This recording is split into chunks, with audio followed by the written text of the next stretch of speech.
wanted to do a lesson on one of the most important things that I come across, which is timing. I remember when I kind of started playing guitar, and I remember focusing a lot on playing in time. Didn't really progress much on the scales and the kind of more theory or flashy kind of side of things beyond like the blues scale for a long time. I think if you can play in time, that will get you a long way in terms of sounding more professional. And I found that when I worked more on rhythm and progressing that element of playing in time, playing with the beat, playing with the band, that makes you sound so much more exciting as a player and interesting to the listener. And actually you have more fun if you're playing in time. And so working on timing and rhythm is never going to serve you badly. You can always learn new scales and new things like that, but I think rhythm is where you can really make a big difference to your playing. There are certain things you can hear with timing to make you be in and out of time. I think you can often be either behind or ahead of the beat. So you're kind of anticipating and playing a little bit early on the beat and then playing late as well. The more that you're behind or in front of the beat, typically I would probably find people being ahead of the beat. They're trying to play too quick mostly for songs. So just really kind of working on that 1, 2, 3, 4 initially and trying to play in time. You can easily do this with the metronome, just kind of set the click going. So I'll set that going here. And then just playing in time.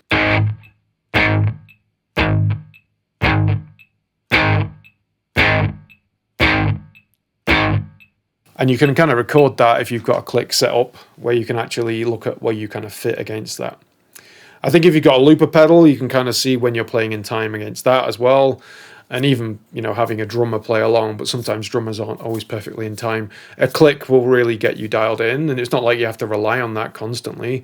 But I have found when I've been playing in bands, if you get a click track behind the band in ears or even just playing at rehearsal, you will find that you've definitely got rhythmic glue kind of to everything. So, hey, sorry to interrupt this video, just a quick message from your sponsor, me.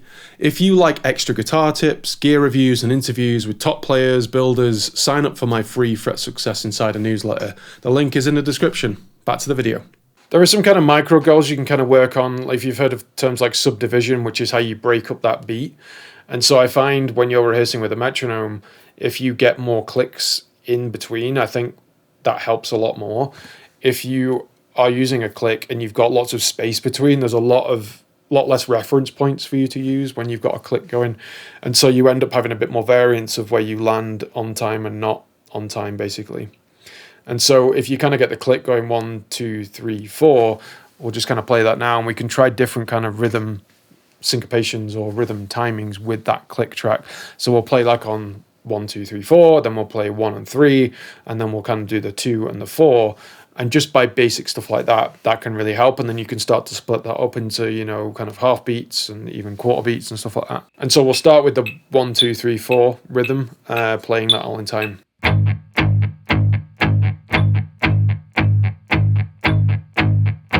And then we'll do 2 and 4, which is typical with a snare drum on a beat.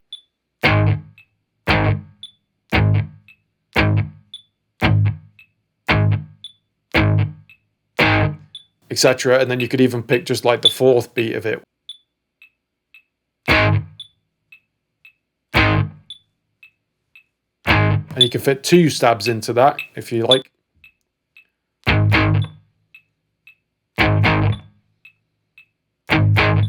Etc, etc. So a metronome is a very cool tool to help you play in time, and you'll start to notice it. But the thing is, with rhythm and timing, you want to make sure you slow down that tempo so you're comfortable. The worst thing you can do is kind of speed up, because you just get sloppy and then you make things sloppier and sloppier. So start slow, play in time, and then kind of build that up. And you can do this with songs, etc, etc as well. I think when I first really realized that timing was really important was when I started playing with other people, especially drummers.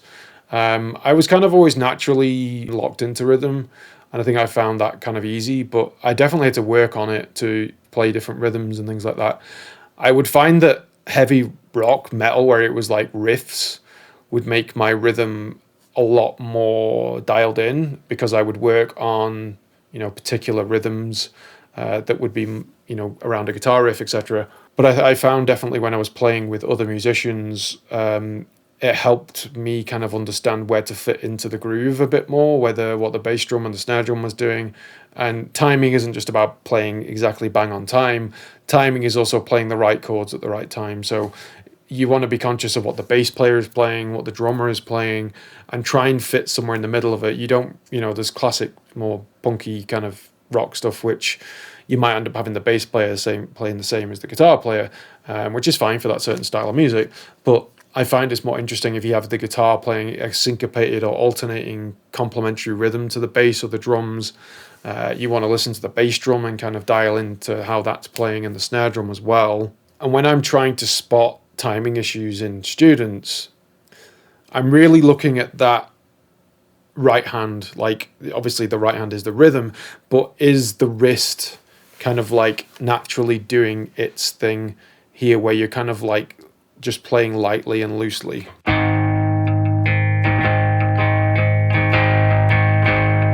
Whereas if someone's a bit more of a beginner, they will start to play a bit more like rigid, like, and you kind of see it's very hard to do that. So I find that if you've got the wrist movement happening, you get a lot more of a fine-tuned kind of approach to playing with the right hand, etc. So I've just recorded a little looping riff that we can play over and over again that's kind of nicely, solidly in time. And then what we'll do is I'll play kind of a basic solo with a similar rhythm, and I find this quite hard to do now. And then I'll start to play a little bit at a time. And I'll try and get like quicker, and then I'll play slower, and then I'll come back into time as best I can. And then you'll kind of notice how important the kind of timing is, just playing that same kind of lick over and over again. 1, 2, 3, 4, 1, 2, and subdivide it. 1 and 2 and 3 and 4 and 1 and 2 and 3 and 4 and I'm going to try and lock into that rhythm. I'm just going to play simple.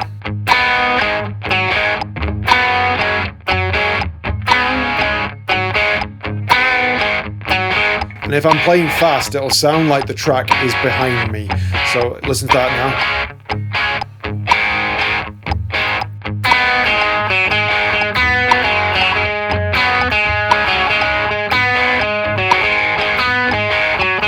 So you'll be finishing like way before the track kind of finishes. And if you're playing slow, you'll kind of hear this kind of thing.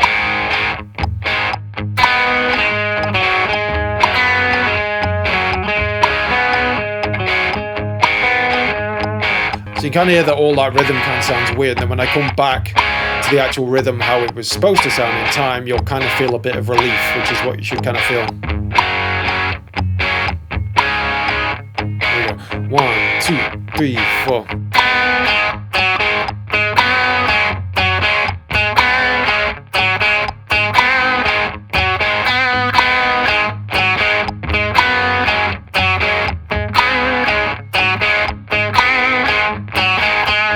You can even play rhythm without the left hand, so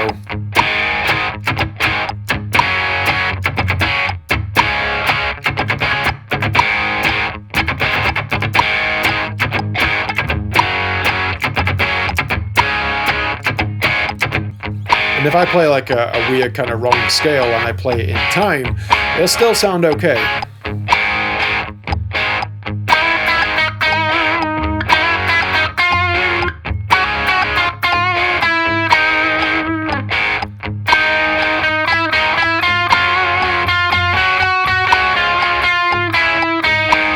Play that at a time, it'll sound terrible.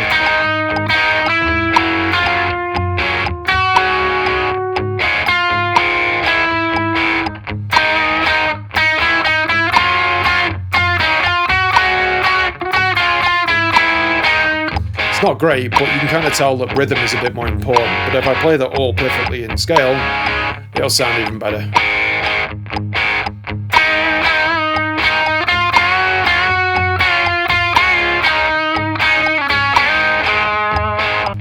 One other thing that you could try and do over this track is just kind of strum those single chords on the changes. So I'm in half step down here if you want to play along, so just tune your guitar down to E flat, A flat, D flat, etc. But I'm just going to play the chords which are A, G and D through that kind of thing, just hitting one on each bar, and the bar is 1, 2, 3, 4. Okay, 1, 2, 3, 4.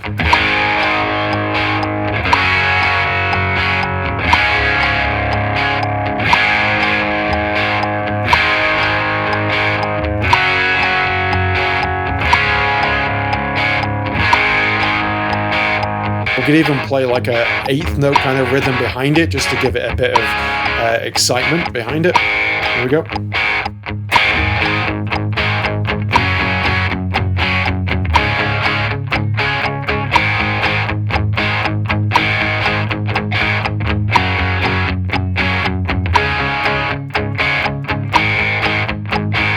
Have fun with rhythm and try these different things, but if you set that kind of looping track going with a very repeatable kind of rhythm like this one, you can kind of know what's coming and you train your ear to be a bit more like that, so that the music isn't surprising and you're not kind of learning the rhythm as you go.